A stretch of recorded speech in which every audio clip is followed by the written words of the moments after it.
സൂചിപ്പാറയിൽ കണ്ടെത്തിയ 4 മൃതദേഹങ്ങൾ എയർലിഫ്റ്റ് ചെയ്ത് സുൽത്താൻ ബത്തേരിയിൽ നിന്ന് എത്തിച്ചു. ദുർഘടമായ മേഖലയിൽ സന്നദ്ധ പ്രവർത്തകർ ഇന്നലെ നടത്തിയ തെരച്ചിലാണ് മൃതദേഹം കണ്ടെത്തിയത്.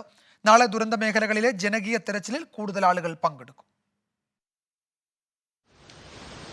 സന്നദ്ധ പ്രവർത്തകരുടെ 8-അംഗ സംഘം ഇന്നലെ കാടുകയറി നടത്തിയ തിരച്ചിലിലാണ് പാറക്കെട്ടുകൾക്കിടയിൽ 4 മൃതദേഹം കണ്ടെത്തിയത്. ഏറെ ദുർഘടം പിടിച്ച മേഖലയിൽ നിന്ന് ജീർണിച്ച നിലയിലുള്ള മൃതദേഹം പുറത്തെടുക്കുക ശ്രമകരമായിരുന്നു. PPE കിറ്റ് ലഭിക്കാതെ മൃതദേഹങ്ങൾ എയർലിഫ്റ്റ് ചെയ്യാൻ കഴിയില്ലെന്ന് തിരച്ചിൽ സംഘം അറിയിച്ചു. ഇന്നലെ തന്നെ ഇതിനുള്ള ക്രമീകരണം ഉണ്ടാകുമെന്ന് അറിയിച്ചിരുന്നുവെങ്കിലും അതുണ്ടായില്ല. ഹെലികോപ്റ്റർ സ്ഥലത്തെത്തിയെങ്കിലും മൃതദേഹം എടുക്കാതെ സന്നദ്ധ പ്രവർത്തകരുമായി മടങ്ങുകയായിരുന്നു.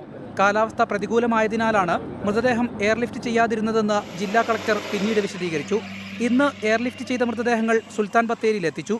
പ്രധാനമന്ത്രിയുടെ സന്ദർശനമുണ്ടായിരുന്നതിനാൽ മുണ്ടക്കൈ, ചൂരൽമല ഭാഗങ്ങളിൽ ഇന്ന് തിരച്ചിലുണ്ടായിരുന്നില്ല.